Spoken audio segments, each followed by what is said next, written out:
ठीक उसी रूप में शिष्य बोलते हैं गुरुदेव को,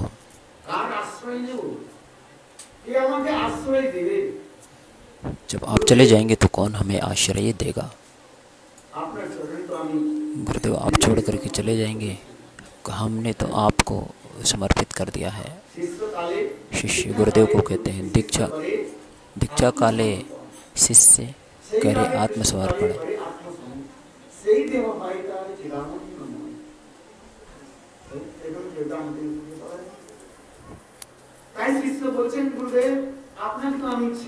शिष्य बोलते हैं कि गुरुदेव हमने अपने आप को आपको समर्पित कर दिया है और आप चले जाएंगे, हमने तो आप ही किसी चरणों का आश्रय किया है, आप चले जाएंगे तो हमें कौन स्थान देगा। शिष्य मन मन ये विचार करता है, हो ना हो, तथापि शिष्य मन मन ये भावना करते हैं कि हमको कौन आश्रय देगा। गुरुदेव की जो स्नेह और प्रीति और ममता है वो भुला नहीं पाते। माता का स्नेह, ममता और प्रीति,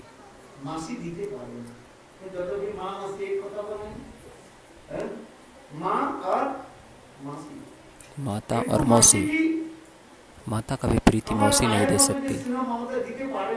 जो हमारी माता स्नेह, ममता और प्रीति देगी वो हमारी मौसी नहीं देगी। उसके संग में कोई तुलना है नहीं।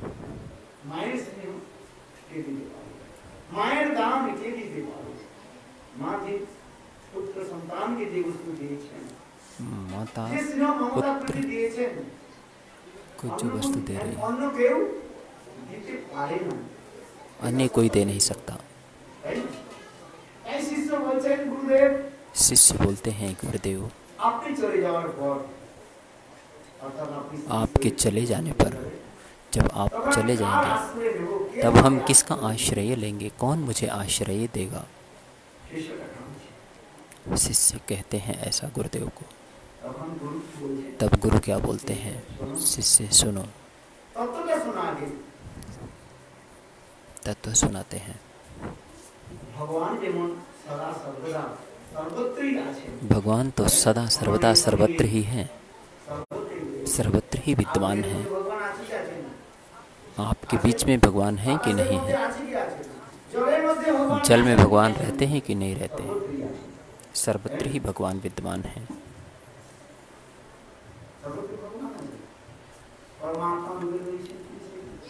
परमात्मा सर्वत्र ही विद्यमान है।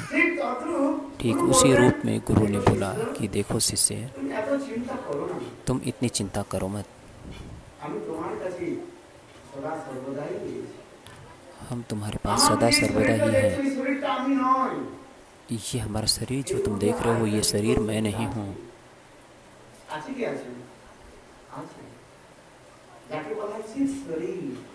जिसको बोला जाता है चित्त शरीर, इस शरीर के अलावा जो शरीर है उसे चित्त शरीर बोला गया है।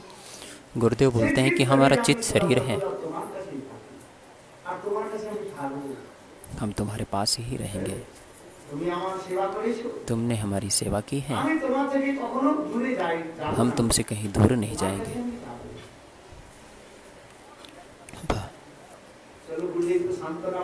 गुरुदेव ने तो सांत्वना वाक्य दिया, देते हैं। गुरुदेव सांत्वना वाक्य दे रहे हैं। यही करते करते 4-5 वर्ष व्यतीत हो गया। एक दिन गुरुदेव अकस्मात शरीर छोड़ के इस जगत से चले गए। अचानक ही इस शरीर को छोड़ करके चले गए। भागवत में बताया गया है कि जिस तरह से सांप केचुल बोलते, सांप अपने केचुल को छोड़ करके चले जाते हैं। सांप का केचुल पड़ा रहता है, लेकिन सांप तो वहाँ से चला जाता है। ये शास्त्रों में बोला गया है। Same like that Gurupad Padma gone from here, he is in, वो इस जगत से चले गए।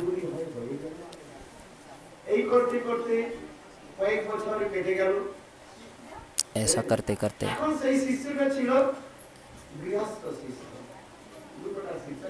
गुरु का एक शिष्य गृहस्थ शिष्य था।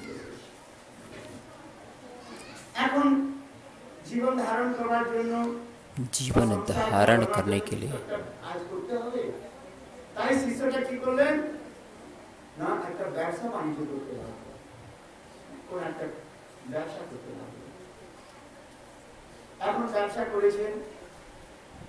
व्यवसाय करते थे, जो गृहस्थ व्यक्ति व्यवसाय करते थे। जिसके पास पैसा हो सब लोग सोचते हैं केमन आचे पूछते हैं तुम कैसे हो। इंग्लिश में बोलते हैं हाउ आर यू। जब तक आपके पास पैसा नहीं है तब लोग पूछते हैं हु आर यू, पूछते हैं आप कौन हैं, यानी आप कौन हैं।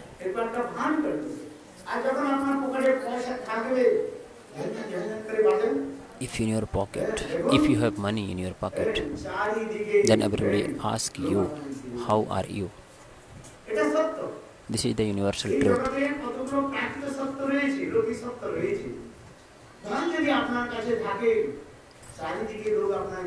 If you have money, then everybody come with you. Front, back, left, right. Many people will come.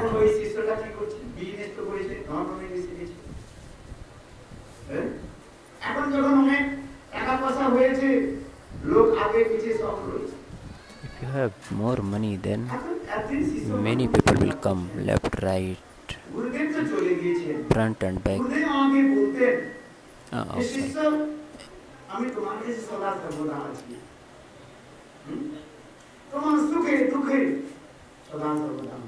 शिष्य विचार कर रहा है कि गुरुदेव ने कहा कि हम सदा सर्वदा तुम्हारे साथ रहते हैं, आगे पीछे हम।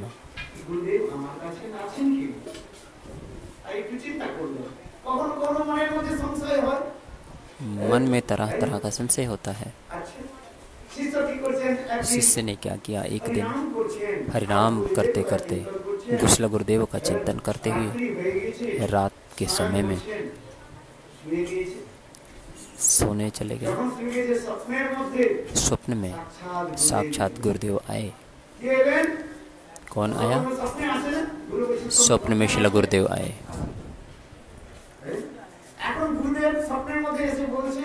शिला गुरुदेव स्वप्न में बोल रहे हैं कि हे शिष्य, तुम क्या चिंतन कर रहे हो? मैं तुम्हारे पास हूँ, तुम चिंतन कर रहे हो, तुम्हारे मन में संशय हो रहा। स्वप्न में गुरु और शिष्य से वार्ता चल रही है। तब देखो शिष्य, गुरुदेव बोल रहे हैं शिष्य से कि हम सब समय तुम्हारे साथ हैं, तुम्हारे सुख में तुम्हारे दुख में हम तुम्हारे साथ ही हैं। I am always with you if you are happy or you are inside.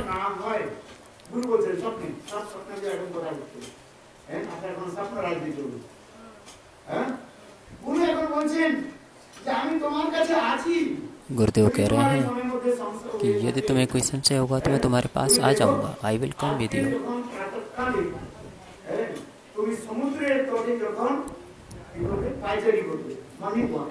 तो एक समय शिष्य समुद्र के बगल में मॉर्निंग वॉक कर रहे थे।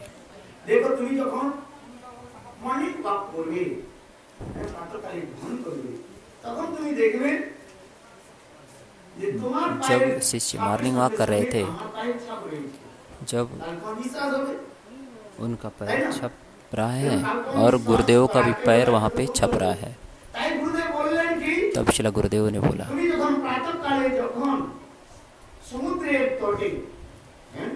कि जब तुम प्रातः काल में समुद्र के तट पे मॉर्निंग वॉक कर रहे थे,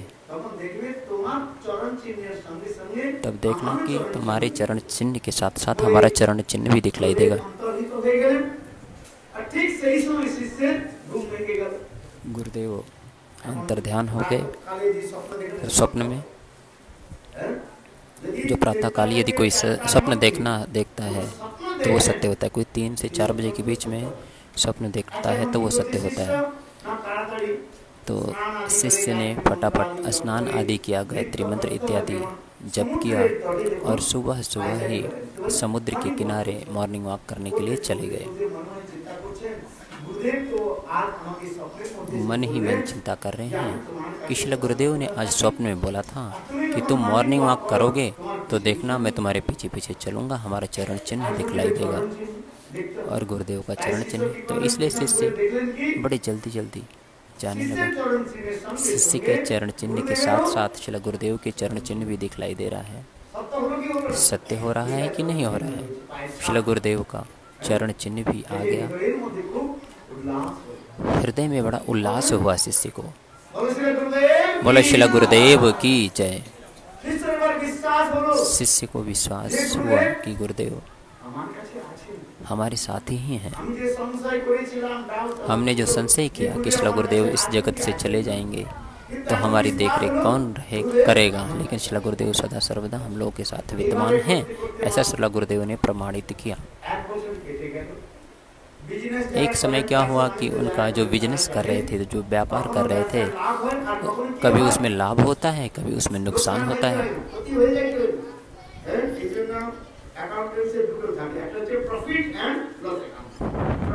Sometimes profit and sometimes loss in the business.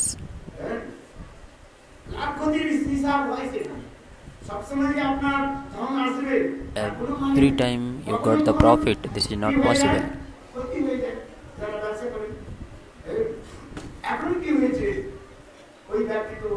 हाँ, इस समय क्या हुआ कि शिष्य जो था वो व्यवसाय कर रहा था और उस समय क्या हुआ कि उसका अत्यंत नुकसान हो गया।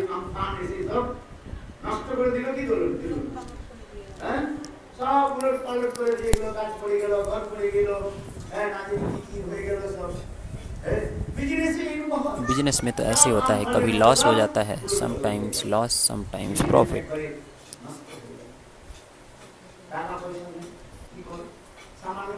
तब उनके पास सामान्य कुछ पैसा था और सब पैसा मानो नुकसान हो गया, लॉस हो गया।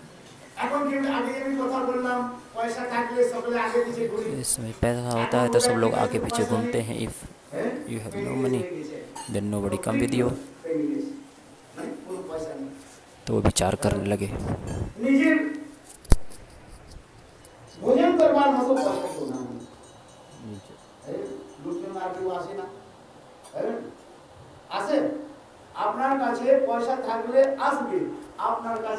अगर आपके पास पैसा है तो लोग आएंगे, अगर आपके पास पैसा नहीं है तो लोग नहीं आएंगे। अगर किसी को आप पैसा उधार देंगे तो फिर वो उस पथ से नहीं आएगा। जे बाबू को दिला हम उधार, ते बाबू यही पथे चले ना आर। अगर आपने किसी को उधार दिया है तो वो इस रास्ते से नहीं आएगा। जे बाबू को दिला उधार से पथे से बाबू यही पथे चले ना।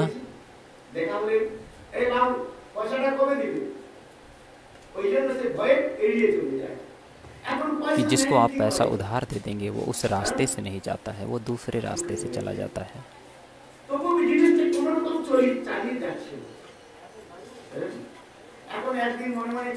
एक दिन मन ही मन चिंता कर रहे हैं। कौन? शिष्य चिंता कर रहा है कि शिला गुरुदेव ने बोला था कि दुख हो या सुख हो हम सदा सर्वदा तुम्हारे पास ही रहते हैं। तब शिष्य सोचने लगा कि आज हमारा बिजनेस में नुकसान हो गया है, लॉस हो गया है, लगता है मेरे गुरुदेव मेरे साथ नहीं हैं, वो चले गए। कभी मन में संशय, हरि नाम करते करते, शिला गुरुदेव का चिंतन करते करते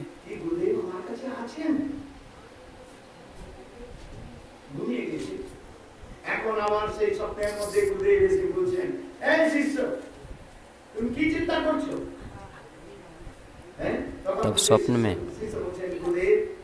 चिंता कर रहे हैं। कौन चिंता कर रहा है? शिष्य चिंता कर रहा है।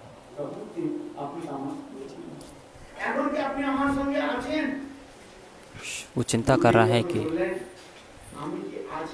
हे गुरुदेव आप हमारे साथ में तो हैं, तुम्हारे मन में संशय हो रहा है क्या? शिला गुरुदेव कह रहे हैं कि तुम्हारे मन में संशय हो रहा है क्या? पुनः मॉर्निंग वॉक जाओगे तो पता चल जाएगा। तब उन्होंने जब स्मरण किया तो प्रातः काल पुनः वह समुद्र के किनारे हरिनाम करते हुए मॉर्निंग वॉक करने के लिए गया। बोला हरे कृष्ण कृष्ण कृष्ण हरे हरे, हरे राम राम राम हरे हरे।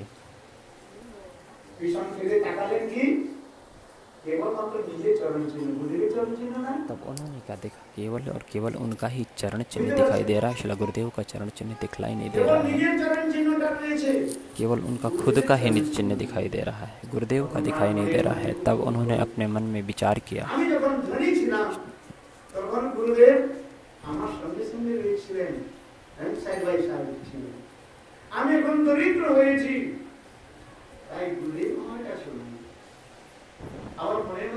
तब उन्हें सोचने लगे कि मन में हमारे संशय हो रहा था कि जब हमारे पास धन नहीं है तो गुरुदेव नहीं है, और जब धन था तो गुरुदेव हमारे साथ में थे। तो मन ही मन वो विचार करने लगे, मन में संशय आने लगा गुरुदेव के प्रति। उन्होंने सोचा कि जब गुरुदेव हमारे पास धन था तो इसलिए गुरुदेव हमारे साथ थे, लेकिन आज हमारे पास धन, हमारा बिजनेस में नुकसान हो गया तो इसलिए गुरुदेव हमारे साथ में नहीं है। मन में बड़ा दुख हुआ शिष्य को, तो क्या करें?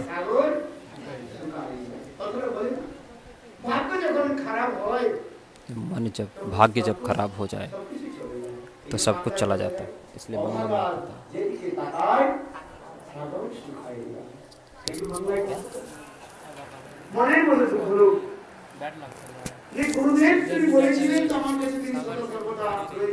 जब हमारा दुर्भाग्य है, बैड लक चल रहा है, तो हमारे साथ में गुरुदेव भी नहीं है। वो मन ही मन में दुखी होने लगा शिष्य। तो भाग्य की विधाता ने जो लिखा है वही होगा। तब उन्होंने क्या किया?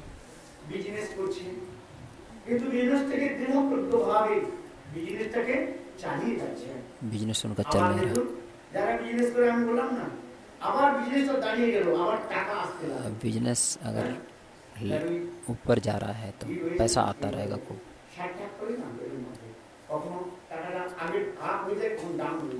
जो लोग शेयर मार्केट यूज करते हैं तो कभी अप होता है, कभी डाउन होता है। आप देखेंगे कि जिस तरह से विदेशी मुद्रा है, हमेशा एक नए रेट नहीं रहता, कभी कम होता है, कभी ज़्यादा होता है, प्रति सेकेंड बदलता रहता है, कभी ऊपर जाता है, कभी नीचे जाता है। पाउंड को आप देखेंगे, जिसे हम मनी एक्सचेंज बोलते हैं,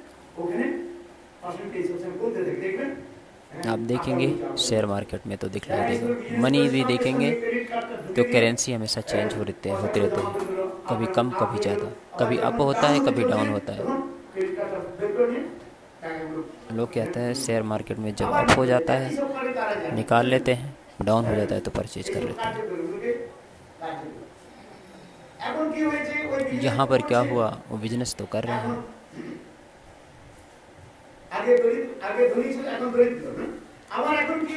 यहाँ पर क्या हुआ? बिजनेस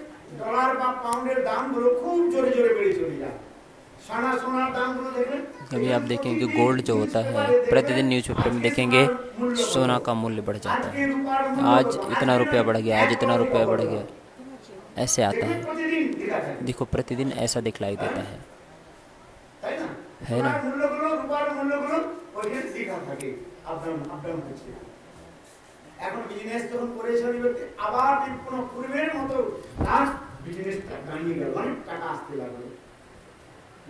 तो इससे क्या होता है? उनके पास पैसा आने लगता है जब बिजनेस हाई होता है।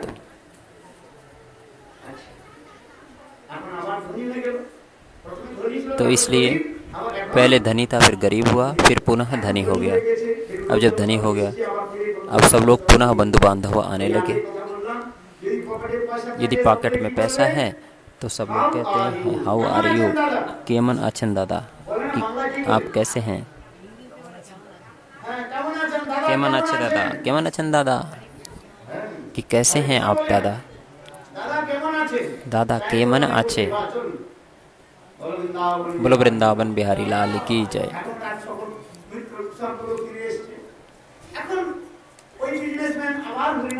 अब बिजनेसमैन जब हरिनाम कर रहा है, हरिनाम करते हुए चिंता करने लगा कि अब तो धनी जब हम थे तब तो गुरुदेव हमारे साथ थे, जब हम दरिद्र हुए तो शिला गुरुदेव हमारे साथ, गुरुदेव का चरण चिन्ह दिखला ही नहीं दिया।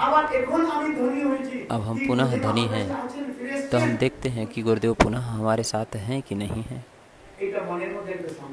तो उसके मन में संशय होने लगा। संशय जब हो गया, रात में पुनः गुरुदेव आए और बोले, ऐसे से तुम इतना संशय क्यों करते हो? हम तुम्हारे साथ सर्वदा एक ही कथा बोल रहे हैं कि हम तुम्हारे साथ में हैं। तुम सुख में हो या दुख में हो, सदा सर्वदा हम तुम्हारे साथ हैं। तुम धनी हो गरीब हो, इससे मुझे कोई फर्क नहीं पड़ता। तुमने हमको समर्पित किया है, इसलिए मैं तुम्हारी चिंता करता हूँ।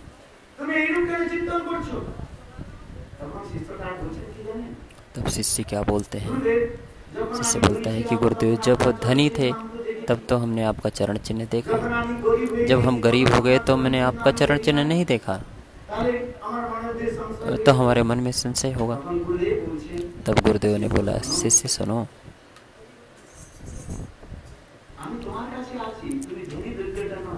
हम तुम्हारे साथ सदा सर्वदा रहते हैं। धनी शिष्य, धनी और गरीब की बात नहीं है। तब गुरु ने बोला कि देखो, शब्दों के द्वारा बोलने से समझ आएगा नहीं, मैं तुम्हें प्रैक्टिकल अनुभव कराता हूँ। सुनो, कहते हैं जिस तरह से माता अपने शिशु को, अपने बच्चे को एक स्थान से अन्य दूसरे स्थान पर लेके जाती है, तो उस समय वो माता के संग चलता है। कुछ समय पश्चात तो बच्चा बोलता है कि माँ अब मैं नहीं चल सकता।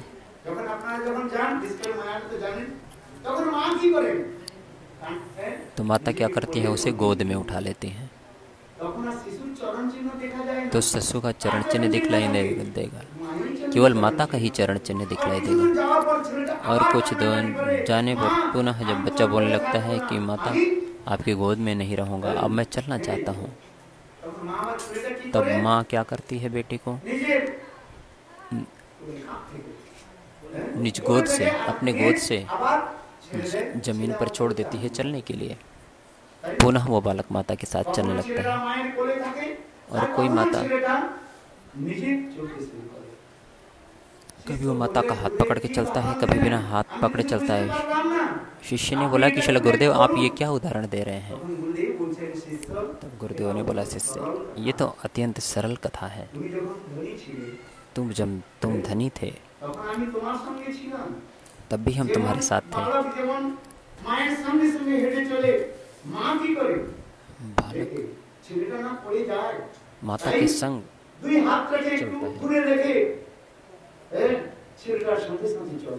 जब माता के संग चलता है, ठीक जब तुम धनी थे तो हम तुम्हारे साथ चल रहे थे कि हमारा बेटा तो थोड़ा दूर है, कोई बात नहीं।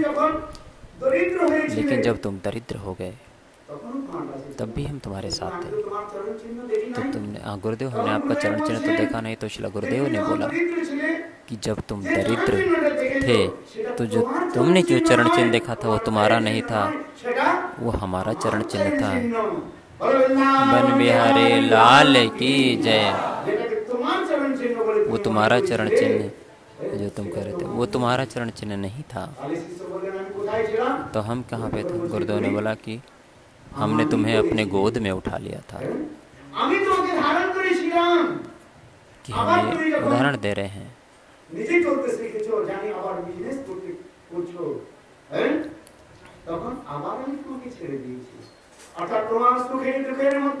और तुम्हारे दुख और सुख के मध्य में मैं सदा सर्वदा रहता हूँ। श्री गुरुदेव ने शिष्य को ये बतलाया और इसे तुम अनुभव करो तो पता चलेगा। इसका तात्पर्य क्या कि गुरुदेव कभी मरते नहीं हैं।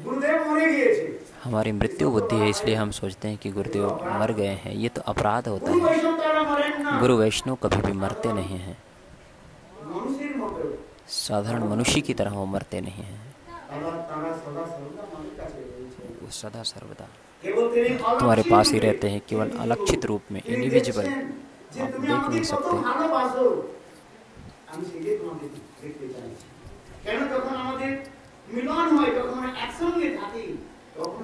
जब मिलन होता है तब हम उनकी महिमा को नहीं जानते, शिला गुरुदेव की महिमा को नहीं जानते। इस बीच में शिला भक्तिविनोद ठाकुर बोल रहे हैं कि जब मिलन होता है, जब तक कोई महापुरुष इस जगत में रहता है तब तक हम उसकी महिमा को नहीं जान पाते, तब तक हम उनकी महिमा को समझ नहीं पाते, जान नहीं पाते। जब वही महापुरुष इस जगत से चले जाते हैं, अंतर्ध्यान हो जाते हैं, अलक्षित रूप से प्रकट रहते हैं, तब हम हाय हाय करते हैं। तो हम कहते हैं कि अरे हमने ये क्या किया, बड़ा गलती कर दी।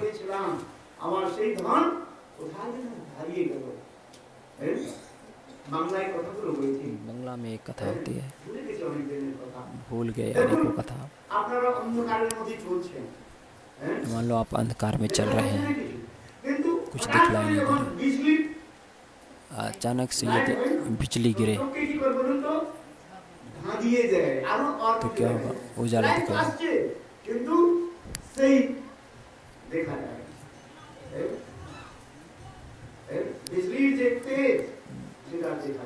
बिजली जहाँ तेज है वहीं दिखेगा।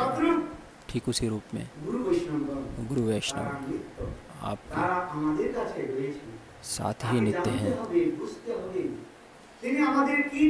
जानते हुए कि बुझते हुए कि उन्होंने हमें क्या दिया, हमने उनके लिए क्या किया। जहाँ पर विरह है,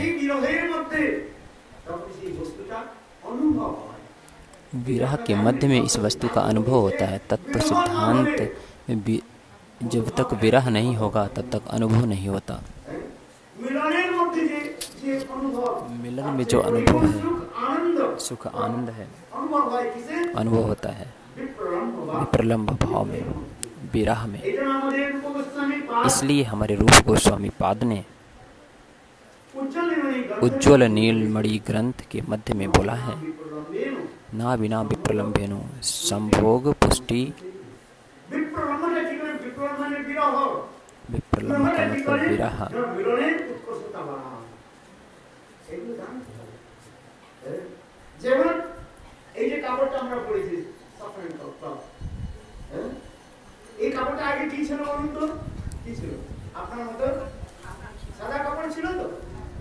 इस कपड़े को क्या बोलते हैं? सादा कपड़ा। वैष्णव लोग कोई बाजार से गेरुआ कपड़ा नहीं खरीदते। वैष्णव जो शुद्ध वैष्णव है, सफ़ेद कपड़ा बाजार से खरीदते हैं और उसको सफ़रान क्लॉथ, गिरवे वस्त्र में उसको रख देते हैं, तो ये रंग गिरवा रंग धारण करते हैं। लेकिन देखिए,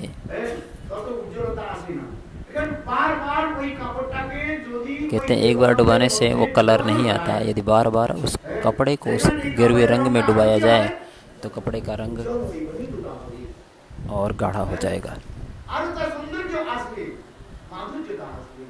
और सुंदर हो जाएगा, आकर्षक होगा। ठीक उसी रूप में मिलन में जो आनंद होता है, जो आनंद की अनुभूति होती है,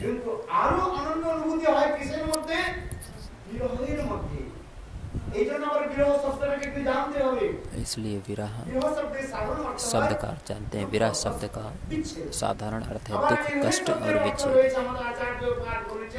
हमारे आचार्यों ने बोला है कि विरह भी माने विशेष, राह का मतलब मिलन, विशेष मिलन, उसे विरह कहते हैं। एक होता है कि शारीर के द्वारा मिलन होता है और दूसरा होता है मन के द्वारा मिलन होता है। मन के द्वारा भी मिलन होता है और मिलन होता है आत्मा और परमात्मा चिंतन के द्वारा।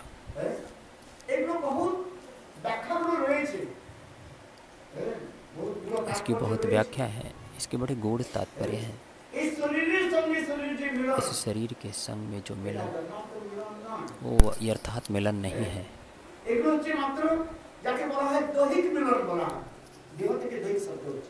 वहाँ तो दैहिक मिलन बोला गया है। इस संसार में जो मिलन होता है ये वास्तव में दुखदायी है।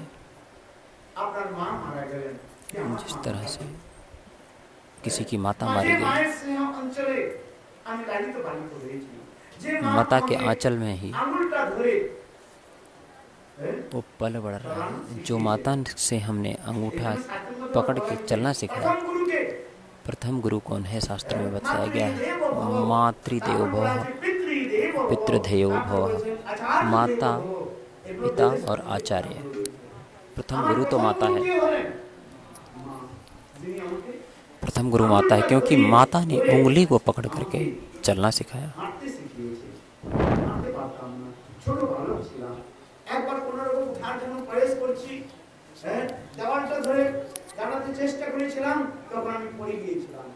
वो बालक चलने की चेष्टा करता है तो गिर जाता है। तो माता ने क्या किया? हाँ, माता ने हमारी उंगली को पकड़ करके हमको चलना सिखाया। ठीक उसी रूप में परमार्थिक राज्य में मातृदेवो भव, माता ही हमारी प्रथम गुरु है, जिसने हमें संसार के मध्य में मनुष्य बनाए, जिन्होंने रक्त दिया, सुख दुख सब कुछ सहन किया, जिन्होंने हमारा पालन पोषण किया। इसलिए माता के ऋण से हम ऋण नहीं हो सकते, माता के ऋण से हम मुक्त नहीं हो सकते हैं। इसलिए कहते हैं कि माता का स्नेह, प्रीति और ममता की कोई पूर्ति नहीं कर सकता। इसलिए शास्त्रों में बोला गया है कि सब ऋणों से हम मुक्त हो सकते हैं, समस्त प्रकार के ऋणों से मुक्त हो सकते हैं, लेकिन माता के ऋण से नहीं मुक्त हो सकते। माता का जो ऋण है, इस ऋण से हम मुक्त नहीं हो सकते। इसलिए कहा गया है, शास्त्रों में बोला गया है कि यदि ऋण से मुक्त हो जाएं, हम ऋण से मुक्त हैं तो बार बार इस संसार के मध्य में नहीं आना पड़ेगा।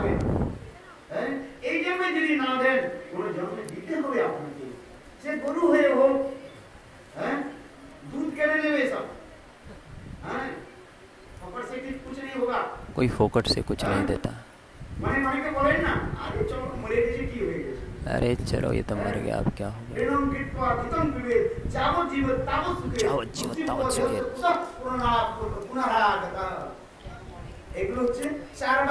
एक लोग होते हैं स्टूपिड नॉनसेंस रास्कल।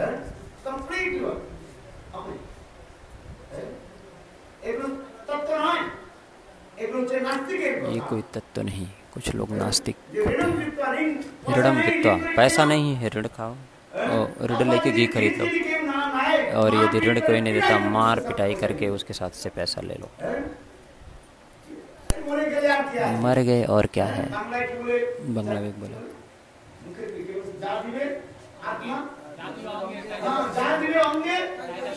जय देवी अंगे जय देवी संगे, अंगे देवी संगे नहीं, जब मारेंगे तब पता चलेगा। बांस लेकर के मारते हैं, टप टप टप। पिटाई करते हैं? नहीं करते हैं।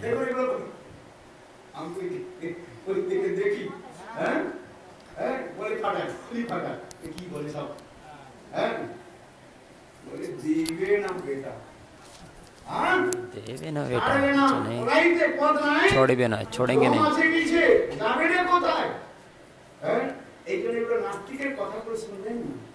इसलिए नास्तिक की कथा कोई सुनता नहीं। ऋणं कृत्वा घृतं पिबेत जावत जीवेत तावत सुखेत। बस ये वो दिवस से कुतः पुनरावृत्त। बोले शरीर छोड़ के मर गया, शरीर क्षय हो गया है। तात्पर्य क्या कि जब तक जीवन है घी पियो, पैसा नहीं है तो उधार ले लो, किसी तरह से घी पियो। वो कहते हैं उसी घर में कुत्ता होगा जो ऐसा करेगा तो पहरादार होता है। कई बार हम देखते हैं, हमारे त्रिदंडी महाराज जी एक कथा सुनाते थे, बड़ी लंबी लंबी कथा है। हम इसलिए बोल रहे हैं कि जो माता का ऋण है, उस ऋण से हम कभी मुक्त नहीं हो सकते। यदि आप ऋण से मुक्त नहीं होंगे तो संसार में आपको बार बार आना पड़ेगा। हमारे शास्त्रों में बोला गया है कि एक माता का ऋण जो है, एक माता के ऋण को मिटाने के लिए 7 जन्म आपको शरीर धारण करना पड़ेगा। 7 बार आप मनुष्य शरीर पाएंगे तो 7 माता हो गई आपकी। तो कोई गारंटी नहीं है कि वही माता है, कि उसी माता के गर्भ से जन्म ग्रहण करूंगा। इस भाव से वो चलते रहते हैं। ये कभी मात्र ऋण से कभी मुक्त नहीं हो सकता। पुनरपि जन्मम पुनरपि मरणम।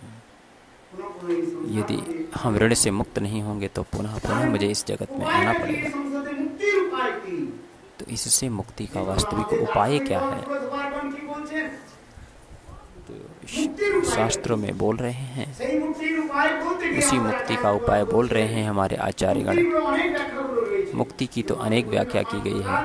जैसे महाराज ने 5 प्रकार के मुक्ति की कथा बोली, सारूप्य, साष्टी, सायुज्य।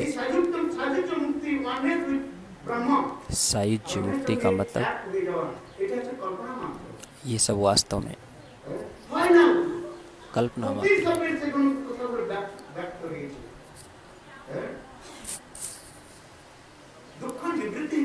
दुखम निर्वृत्ति दुख से निवृत्ति हो जाए, यही तो मुक्ति की कथा बोली गई है। आत्यंतिकी दुख निवृत्ति मुक्ति। समस्त प्रकार के दुखों से मुक्त हो जाए तो उसे मुक्ति कहा गया। किंतु और विष्णु अंगी लाभ ही मुक्ति। भगवान श्रीहरि की चरण कमल में मुक्ति की कथा बताई गई है, जिसे बोला गया है वैकुंठ मुक्ति। ये वैकुंठ मुक्ति भी 4 प्रकार की है। सालोक्य, सारूप्य, साष्टी, सामीप्य और सारूप्य।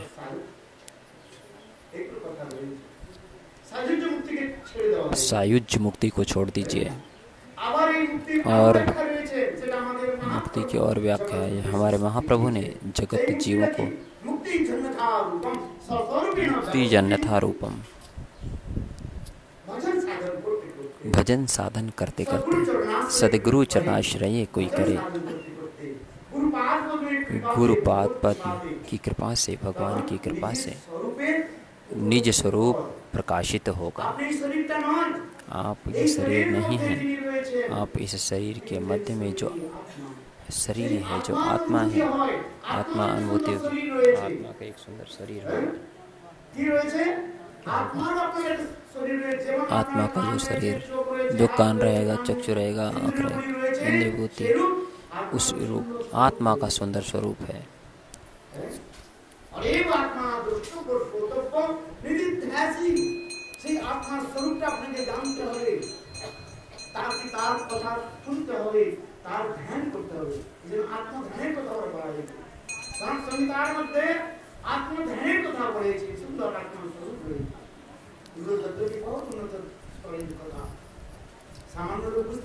सामान्य लोग इस कथा को नहीं समझ पाते, इसलिए बोला गया है कि आत्म स्वरूप से हम जान नहीं सकते।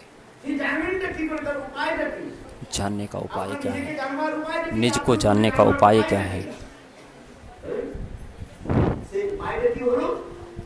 उपाय क्या है?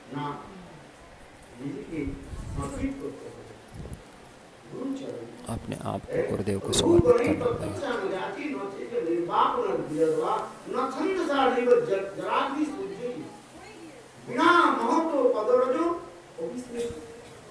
बिना महत्व के पद के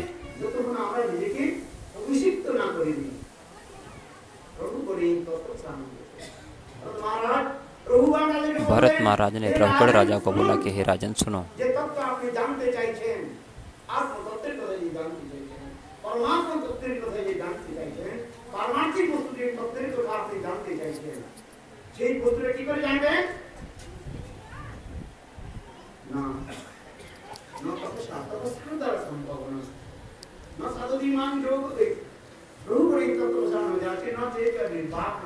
ना तपसा, ना तपस्या के द्वारा, ना समाधि के द्वारा,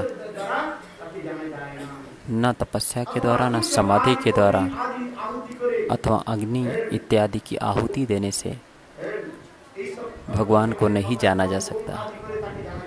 इन चीज़ों से आप भगवान को नहीं समझ पाएंगे। उनको कैसे समझ पाएंगे?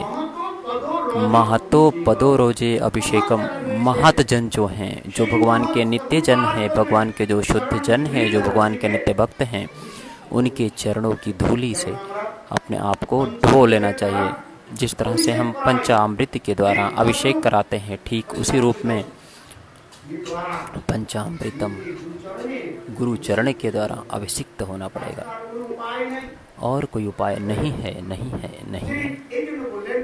इसलिए बोला गया कि आत्म तत्व को जो जानते हैं,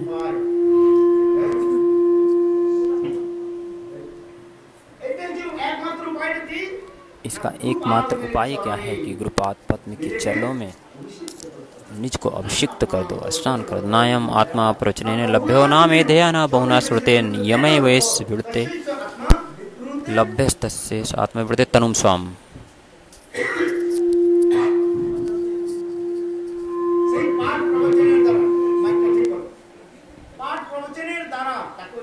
पाठ और प्रवचन के द्वारा, नायम आत्मा प्रवचने लभ्यो, ना मेधया ना पांडित्य के द्वारा, ना मेधया ना बहुना श्रुते, ना बहुत श्रवण करने से।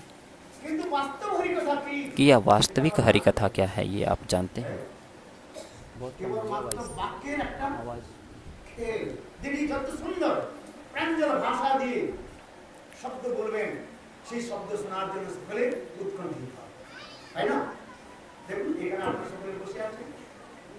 आप लोग सुबह से यहाँ पर बैठे हैं, सुंदर सुंदर कथा बोले, अनेक प्रकार के जो म्यूजिशियन होते हैं, हारमोनियम, गिटार इत्यादि, अगर वो बैठे हैं और बहुत कीर्तन करें तो हमारा हृदय द्रवीभूत हो जाता है और उसमें आनंद होने लगता है और आंखों से अश्रु प्रवाहित होते। लोग कहते हैं आहा आहा आहा कितना आनंद है। वास्तव में इससे कुछ नहीं होगा। कर्ण रसायन है ये एकमात्र। हमारे गुरुदेव बोलते हैं ये कर्ण रसायन है, हृदय रसायन है, नहीं है। हृदय रसायन कब है? निर्मत शरणाम सताम। जो निर्मत्सर साधु कर, जो भजन परायण साधु हैं, जो रसिक संत हैं, जिनको भजन करते करते अनुभूति हुई है, जब ऐसे निर्मत्सर साधु के मुख से हम जब हरि कथा श्रवण करेंगे तब हमारा हृदय में ये स्थापित होगा। कर्ण रसायन से वास्तव में होगा नहीं, कर्ण रसायन से बिल्कुल भी नहीं होगा। कर्ण रसायनम, हृदय और कर्ण रसायन में अंतर है। जब हृदय द्रवीभूत होगा ऐसे रसिक संत से कथा श्रवण करने पे। कुछ लोग आर्टिफिशियल करते हैं, दिखावा जिसको बोला जाता है। कुछ लोग आर्टिफिशियली करते हैं, शरीर में जल लगा के आंखों आंसू प्रवाहित करते हैं। ये सब वास्तव में सहजिया भाव है।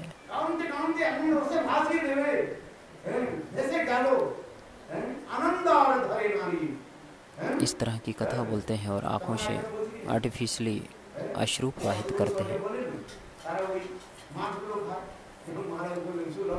श्री महाराज ने बोला था कि सहजिया ये सब इन सब से होगा। क्या खाएंगे? सात्विक मांस खाएंगे, तामसिक नहीं खाएंगे।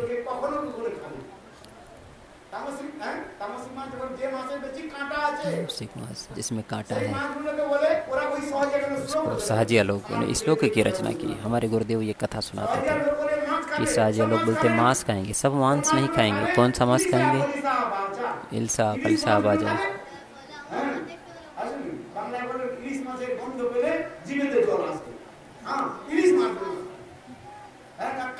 मछली का मांस, कच्चा मांस। किस चीज का मांस?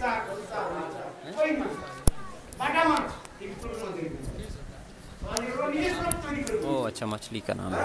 नाना प्रकार की मछली है, उसके साथ खाएंगे। कुछ लोग सहजिया लोग बोलते हैं। बोलते हैं तामसिक मांस कौन है? जिस मांस में खूब कांटा होता है। ये कौन सा मांस है?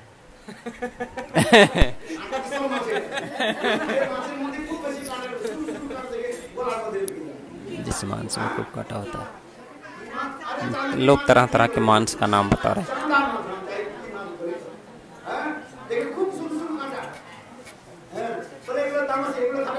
बोल रहे हैं ये तामसिक है, इसको खाएंगे नहीं। और एक है राजसिक मांस।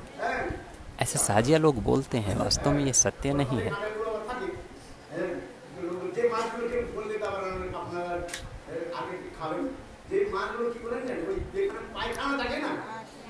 जिस तरह पैखाना होता है कि जो मांस खाते हैं वो एक तरह से पैखाना को खा रहे हैं। ये सब साजिया कथा है वास्तव में। मांस कोई सात्विक, राजसिक और तामसिक होता है? ये तो सब मनगढ़ंत कथाएं हैं। ये तो अपनी इच्छा से इस कथा को कह दिया गया। मांस कोई सात्विक नहीं है, कोई राजसिक नहीं है, कोई तामसिक नहीं है। मांस का मतलब आप इस जन्म में खा रहे हैं, हम पूर्ववर्ती जन्म में आपको खाएं या खाएंगे। यदि आप मांस भक्षण करेंगे तो वो आपको खाएगा ही खाएगा, इसमें किसी तरह का कोई संशय नहीं है। इसलिए सहजिया कथा का त्याग करते हैं। और जो शिला महाराज जी ने बड़े सुंदर रूप से बोला कि सहजिया का ये सब कथा श्रवण करने से कोई लाभ होगा नहीं और नुकसान ही होगा। अवैष्णव मुकुद गिरणम पूतम हरिकथा मृतम सर्पोच्चिष्ट यथापया। पद्म पुराण के मध्य में ये श्लोक बोला गया है कि अवैष्णव के मुख से यदि हम कथा श्रवण करेंगे,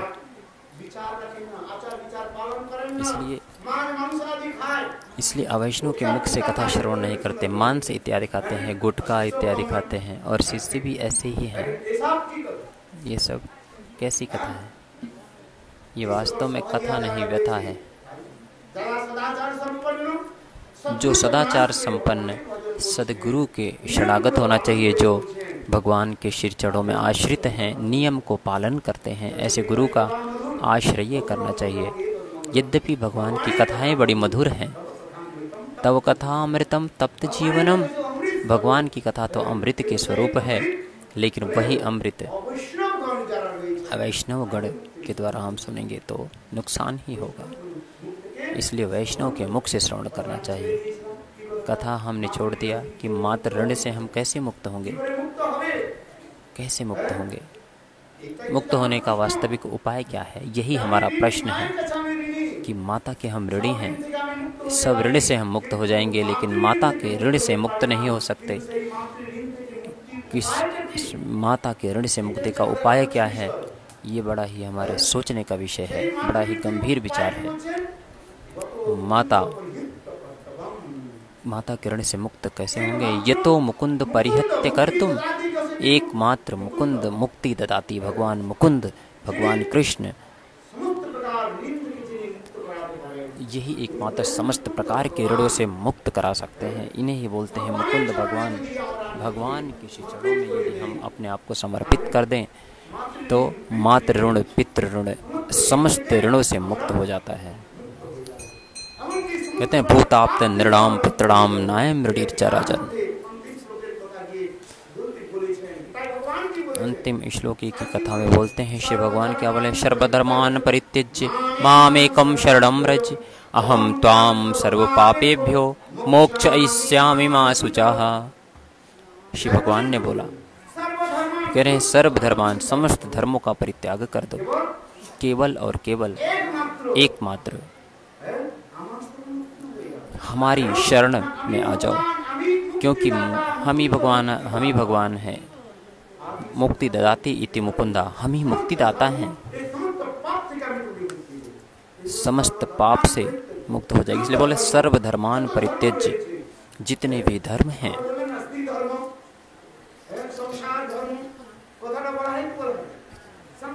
संसार धर्म है महाराज, संसार धर्म का हम पालन कर रहे हैं। अरे ये तो मनोधर्म है वास्तव में। आप जो भी कर रहे हैं करिए, संसार धर्म से आपको मुक्ति प्राप्त नहीं हो सकती।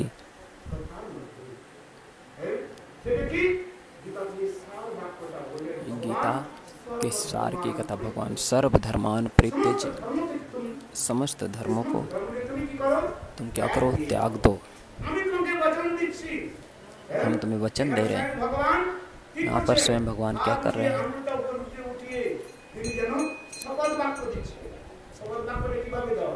भगवान हाथ उठा के बोल रहे हैं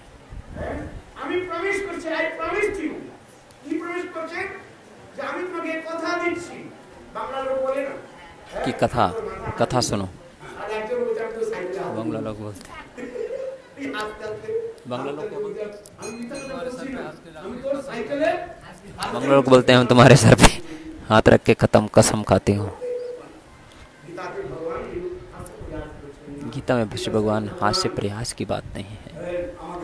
गीता में स्वयं भगवान बोल रहे हैं सर्वधर्मान परित्यज्य माम एकम शरणम, एकमात्र मेरी शरण है। माम एकम, एकमात्र हमारे ही चरण में आश्रय होना है।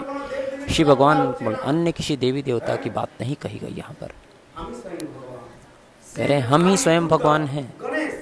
शिव, काली, दुर्गा, जितने भी देवी देवता हैं उनकी उपासना के द्वारा तुम्हें मुक्ति प्राप्त नहीं हो सकती। माम एकम शिव भगवान ने बोला, एकमात्र। यहाँ पर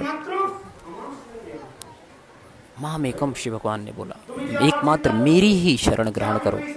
तुम ये चिंता मत करो कि समस्त पाप लगेगा, सब कुछ छोड़ूंगा। देवी देवताओं का भजन कर रहे हैं, छोड़ देंगे पाप लगेगा। करें नहीं,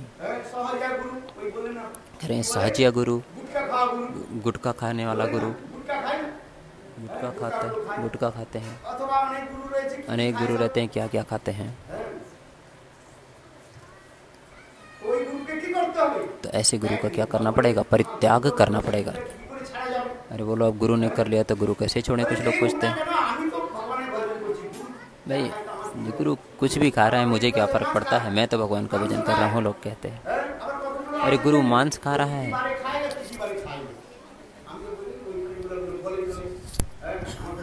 गुरु मांस का भक्षण कर रहा है। कहते हैं सोमवार को खाएंगे नहीं, बृहस्पतिवार को खाएंगे नहीं।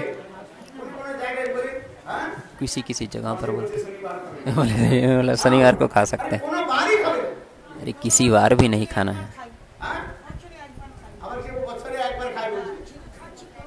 बोले मछली एक बार खा सकते हैं, नहीं, ये शास्त्र के विपरीत है कि साधु से सत्य बोलना चाहिए। एकमात्र साधु ही सत्य बोलता है। एकमात्र साधु ही सत्य बोलता है।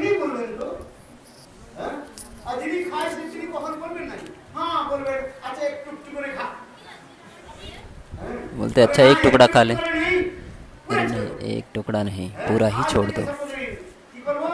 क्या करोगे?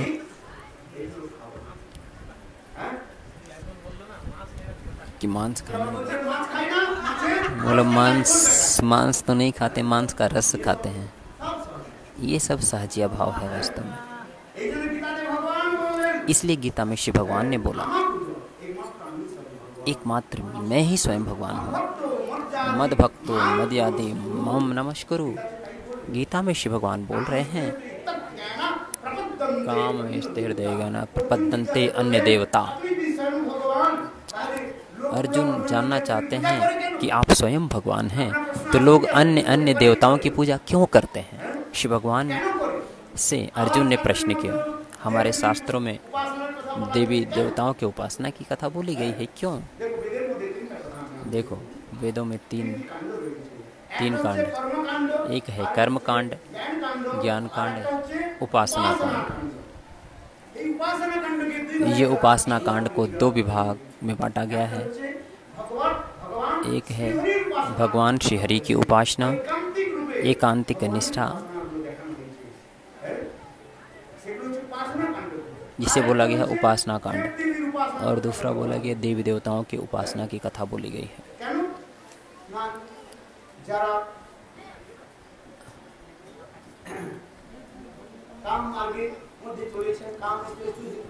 काम है हिस्ते हिस्ते हृदय ज्ञान, जिसके पास अनेक प्रकार की कामनाएं वासनाएं हैं, वो ये जानते नहीं हैं कि किससे हित होगा किससे अहित होगा। ऐसा व्यक्ति क्या करता है? वो देवी देवताओं की उपासना की कथा बोलता है। जो नास्तिक है वो सोचता है। इसलिए गीता में श्री भगवान ने बोला कि काम ऐस्ते स्ते हृदय ज्ञान प्रपद्यन्ते अन्य देवता, जिनके हृदय में अनेक प्रकार की कामनाएं वासनाएं हैं, वो लोग जानते नहीं हैं कि किससे मंगल होगा किससे अमंगल होगा। ऐसे लोग अन्य अन्य देवी देवताओं की उपासना करते हैं। हरि देवो सर्वदेवो ईश्वरो इदे परम रुद्राद्दा नवमन्या कचार्थ। ईश्वरः परमः कृष्णः सच्चिदानंद विग्रह अनादिरादि गोविंदः सर्व कारणे कारणम। वही हरि ही तो सर्वश्रेष्ठ हैं। ये देवी देवता जो हैं, इनके आज्ञावाही, आज्ञा का पालन करने वाले सेवक हैं। वो कभी भी देवी देवताओं की अवज्ञा नहीं करनी चाहिए, निंदा नहीं करनी चाहिए। वायुदेव, वायु हवा चल रहा है, हवा को हम ग्रहण कर रहे हैं। सूर्य देवता हमें सूर्य दे रहे हैं, उसको हम लोग ग्रहण कर रहे हैं। इसलिए हमारे शास्त्रों में बोला गया है, दो मार्ग की कथा बोली गई, एक प्रवृत्ति मार्ग, एक निवृत्ति मार्ग। प्रवृत्ति शुरुभूतानाम, निवृत्ति महाफलो। जो प्रवृत्ति मार्ग पे रह रहे हैं, ठीक है, देवी देवताओं की पूजा करिए, लेकिन सदा सर्वदा श्री हरि को ऊपर रखिए, श्री विष्णु को ऊपर रखिए। विष्णु अर्थात कृष्ण, श्याम सुंदर ब्रजेंद्र नंदन कई लोग बोलते हैं।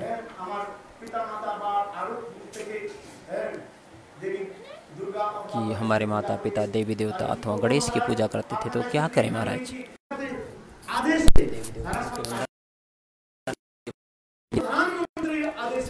जिस तरह से प्रधानमंत्री आने से अन्य अन्य मंत्रीगण कार्य करते हैं, जिस तरह से अन्य अन्य मंत्रीगण कार्य करते हैं, झाड़ूदार से लेकर के सभी लोग, सबको बोला गया है राष्ट्रीय सेवक। झाड़ूदार से लेकर के राष्ट्रपति तक सब क्या है? राष्ट्रीय सेवक हैं। सब लोग वास्तव में सेवक हैं। वास्तव में ये सब प्रधानमंत्री कौन है? प्रधान सेवक, सेवक। राष्ट्रपति यानी राष्ट्र का प्रधान सेवक। इसलिए विचार करते हैं, जानते हैं, उनको भोग की इच्छा नहीं होती है, उन्हें देश की सेवा की इच्छा होती है। वास्तव में वेदों में बात बोली गई है।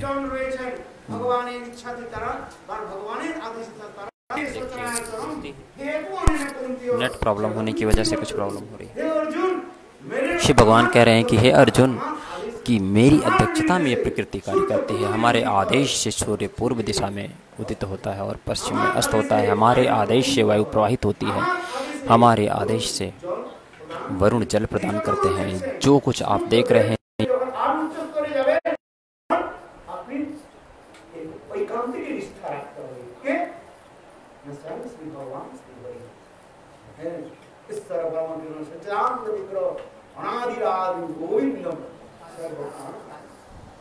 ईश्वर परमा कृष्णा ब्रह्म संहिता के में बोला गया।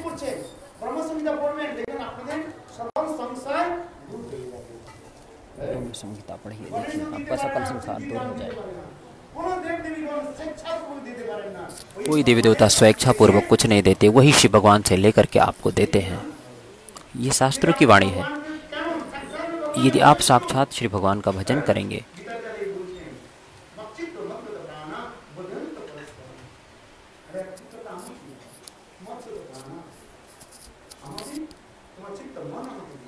चित्त और मन मुझे दे दो, हम आपको सब कुछ देंगे। शिव भगवान कह रहे हैं गीता में। शिव भगवान, और कोई शास्त्र यदि नहीं समझ पा रहे हैं तो श्रीमद् भगवद गीता पढ़िए, गीता का सार पढ़िए।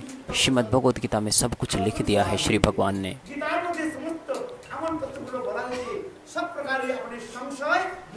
गीता में बोला गया है कि आपके सब प्रकार के संशय दूर हो जाएंगे। कोई साधु को कुछ लोग चैलेंज करते हैं, अरे चैलेंज करने से क्या लाभ है, गीता आप पढ़िए, आपके सारे संशय नष्ट हो जाएंगे, समस्त संशय का निवारण हो जाएगा। श्रीमद् भगवद गीता में जिन्होंने गीता पढ़ा नहीं, तब तक हमारे मन में अनेक संशय होते हैं। इसलिए श्रीमद् भगवद गीता में कहा गया है कि संशय आत्मा विनश्यति।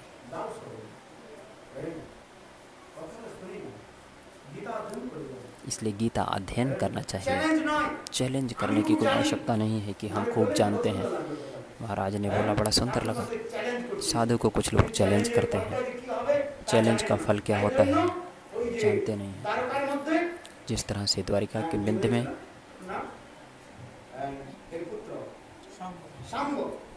एक शाम में आसन्न प्रसव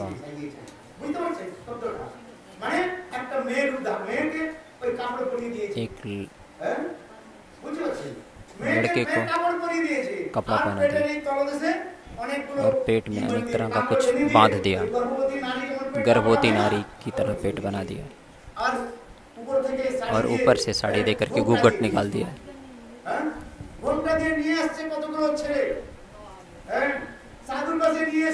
साधु के पास गए, साधु को चैलेंज कर दिया। क्या चैलेंज किया? साधु क्या जानते हैं? नहीं जानते हैं। साधु को चैलेंज करते हैं, बोले कि संत महात्मा साधुगण, आप लोग तो त्रिकालज्ञ हैं, त्रिकालदर्शी हैं। ये जो लड़की है कि ये पहली बार बच्चे को जन्म देगी तो बहुत कष्ट होता है।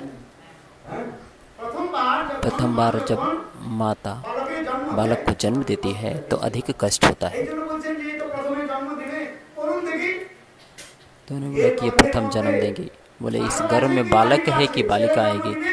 छेले जन्म देंगे कि मेले, लड़का होगा या लड़की होगा? आजकल तो अनेक प्रकार के साइंस जानते हैं कि बता देंगे 2-3 महीने में कि लड़का है कि लड़की है।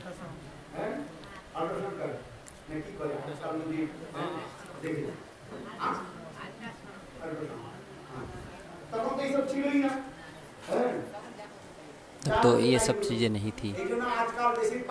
इसलिए आजकल वर्तमान कलयुग में लोग पाप कार्य करते हैं।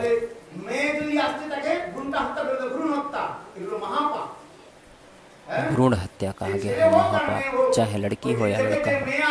वो देखते हैं कि लड़की आ रही है तो डॉक्टर से कहते हैं कि ऑपरेशन कर दो। ये लोग अपराध कर रहे हैं। ये लोग अपराधी ही नहीं, महापापी हैं। एक जीवात्मा की उन्होंने हत्या कर दी। कोई लड़का हो या लड़की हो, हत्या करने का आपको अधिकार नहीं है। आजकल लोग कर रहे हैं।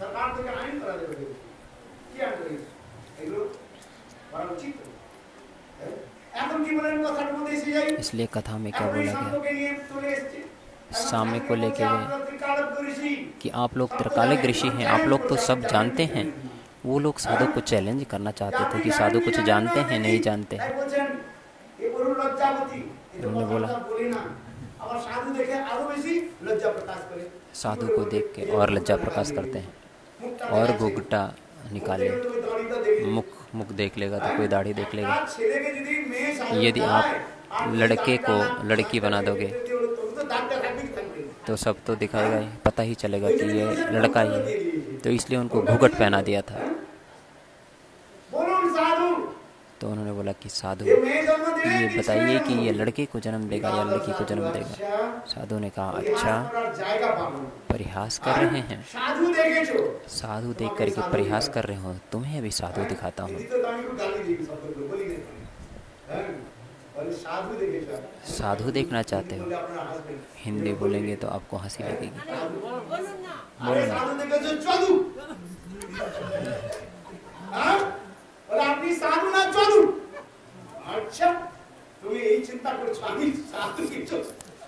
अभी मैं तुम्हें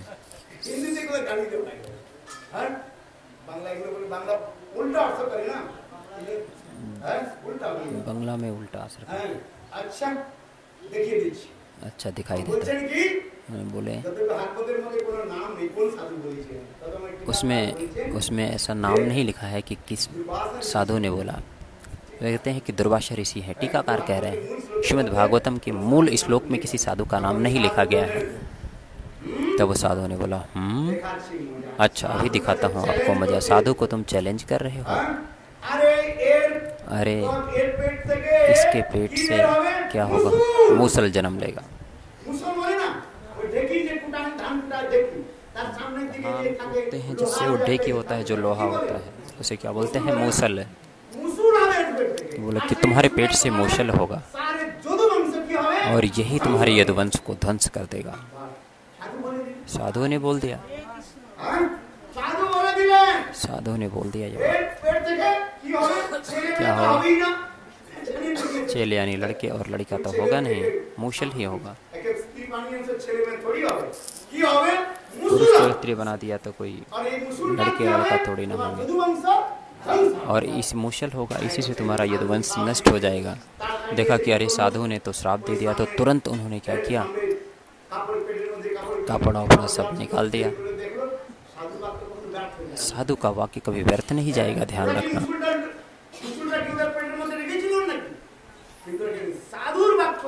उनके पेट में वास्तव में कुछ नहीं था, लेकिन ये साधु के वाक्य है, तो साधु का वाक्य मिथ्या नहीं हो सकता। इसलिए साधु को कभी चैलेंज नहीं करना चाहिए। जो बुद्धिमान व्यक्ति है उसे चैलेंज नहीं करता। श्रील महाराज ने तो बड़ा सरल करके बोल दिया, लेकिन साधु तो सब कुछ जानते हैं, सब कुछ जानते हैं, केवल बोलते नहीं हैं।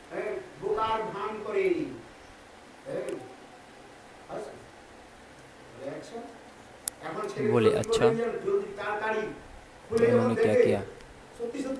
फटाफट खोल दिया तो देखा क्या? वहाँ पे एक मूसल मिला। तो सोचा अरे ये मूसल हमारे यदुवंश के ध्वंस का कारण बनेगा। तो बोले क्या किया जाए उग्रसेन से? तो उन्होंने बोला इसको समुद्र के तट पर ले जाकर के पत्थर पर घिस दो। और घिसते घिसते घिसते घिसते घिसते घिसते बहुत छोटा अल्प सा वो एक बच गया। अनेक समय घिसेंगे तो एक वो हो जाता है, लास्ट में बन जाएगा।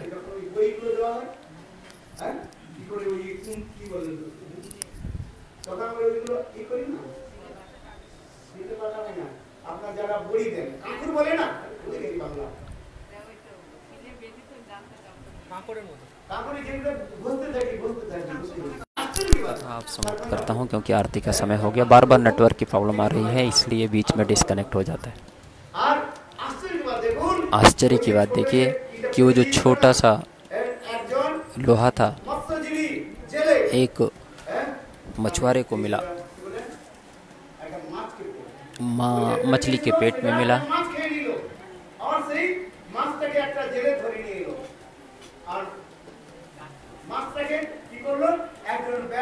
उस्मान उसको क्या किया कि वो एक शिकारी को मिला, मांस,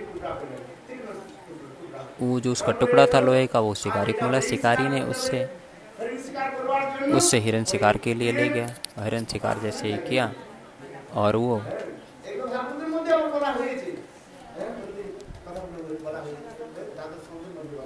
द्वादश स्कंद के मध्य में बोला गया है 12वें अध्याय में। शिव भगवान वहाँ पर बैठे हुए थे और दूर से उस प्याद ने क्या किया, हिरन, भगवान के श्री चरण कमलों को वो हिरन समझ गया और दूर से मार दिया। भगवान के अंतर्ध्यान की कथा बोली गई है। इसको इंद्रजालिक लीला, इस लीला को बोला गया है इंद्रजालिक लीला। वास्तव में ये सत्य नहीं है, इंद्रजालिक लीला।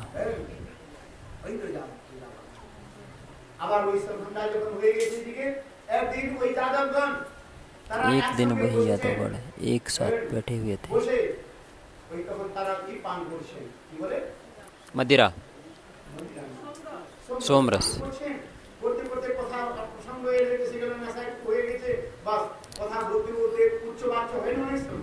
बोले यदुवंशी लोग सोमरस पान कर रहे थे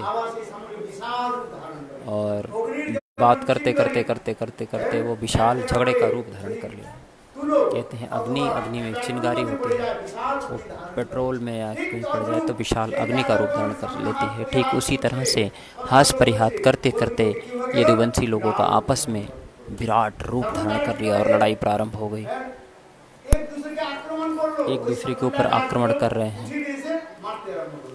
सब एक दूसरे को मार रहे हैं, सब लोग मर गए।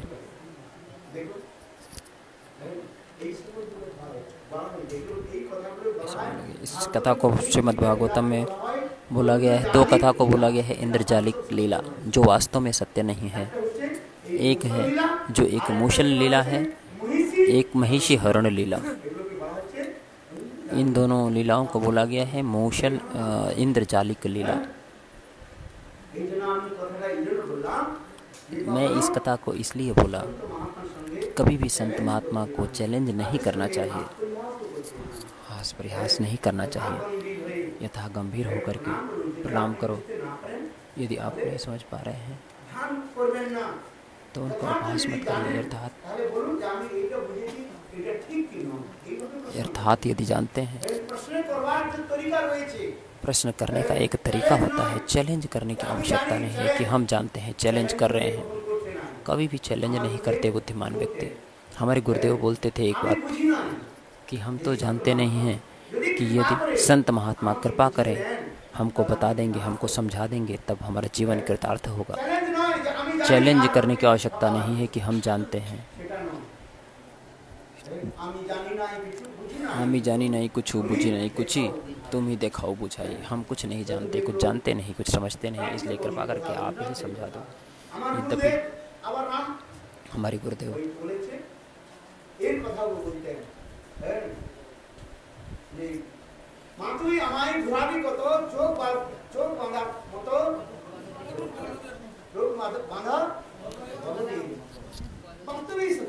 वास्तव में ये सत्य है। हम इस संसार के मध्य कुछ जानते नहीं हैं।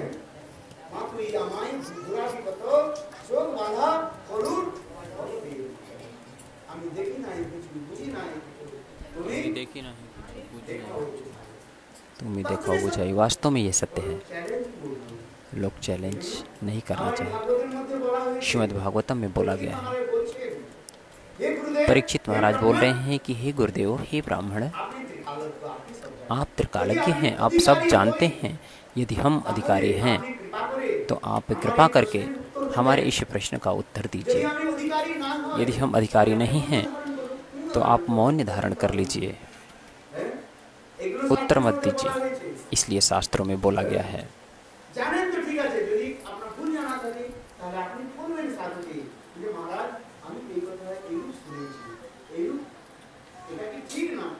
कि हे गुरुदेव, हमने इस कथा को श्रवण किया था, इस तरह से ऐसा है। चैलेंज की कथा करनी नहीं चाहिए। चैलेंज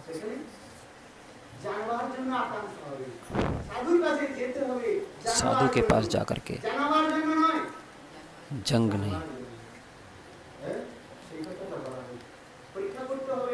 परीक्षा करने की आवश्यकता नहीं है। परीक्षा निजी की करनी चाहिए वास्तव में। ये सब हमारे आलोच्य का विषय है। इसलिए भगवान का भजन करते हुए निष्कपट रूप से शिव भगवान का भजन करना चाहिए। सहजिया, सखी, बेटी, आउल बाउल की कथा, ये सब अपसंप्रदाय हैं। इसलिए इनसे दूर रहते हुए शुद्ध सदाचार पालन करना चाहिए और भजन करना चाहिए। महाप्रभु के विचार को ग्रहण करना चाहिए। हमारे श्रीमान चैतन्य महाप्रभु जो शुद्ध विचार दिए हैं, उसी शुद्ध विचार को ग्रहण करते हुए इस श्लोक में सब कुछ बोला गया है। हाँ, मैं प्रायः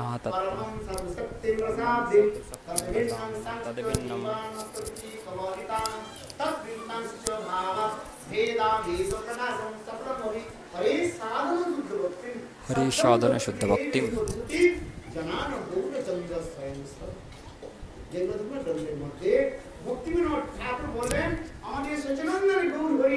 भक्ति विनोद ठाकुर बोलने हमारे सचिनंदन गौर हरि जब जीव पे कृपा करेंगे। दस तत्व की कथा बोले। 10 तत्व, 10 मील तत्व बोला गया। दशमूल लिस्ट मिलता है, लिक्विड मिलता है जिसे बोला 10 मूल निष्ठ। ये शरीर की कमजोर हो जाती है, कोई एक प्रकार का लिक्विड 10 मिलीलिटर करने से शरीर में पुष्टि ताकत आ जाती है, शरीर में शक्ति आ जाती है। ठीक उसी तरह श्रीमान चैतन्य महाप्रभु ने जगत जीवों पर कृपा करने के लिए 10 तत्व बोले। प्रथम क्या बोला? गुरु परंपरा प्राप्त वेदवाणी, जो हमारे पूर्व आचार्यों ने गुरु परंपरा प्राप्त वेदवाणी जो बोले हैं उसे स्वीकार करना चाहिए। महादेव महाज्ञानी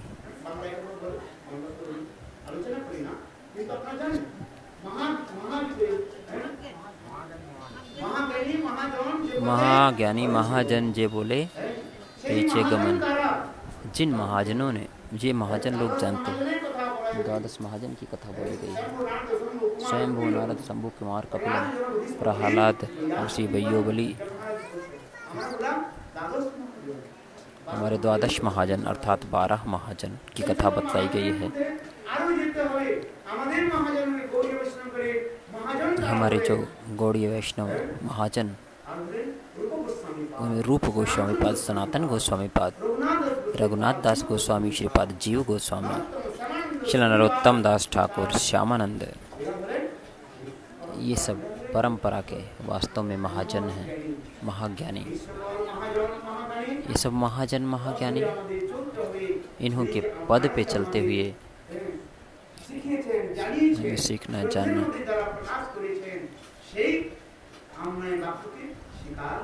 इस वाक्य को स्वीकार करते हुए आगे बहुत सारी कथाएं हैं। अब यहीं पर हम अपने वक्तव्य को समाप्त करते हैं। अब कभी समय होगा तो जरूर पढ़ेंगे।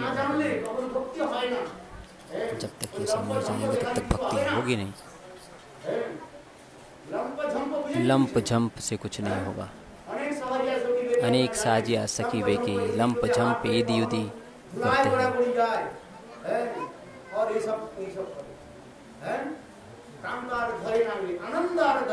आनंदार धरे ना कुत्तानंदे सबसे अच्छी। एक कथा शेष करता हूँ। एक साहजिया बंगला दान करते थे। क्या खाते हो? मांस खाते हैं, झोल। आत्मनिवेदन तुय पदे करी हैलो परम सुखी, दुख दूरे गेलो चिंता ना रहिलो। जो देखी उसी को 10 बार मृदंग बजा धुम धुम धुम और आनंद धरे ना। रसोई पका रहे हैं तो गंध आ रही है तो बोले हैं आनंद आ रहा है, आनंद आ रहा है। ये से कहते हैं साजिया। जो रसोई करते हैं, दरवाजा को बंद करना भूल गए थे।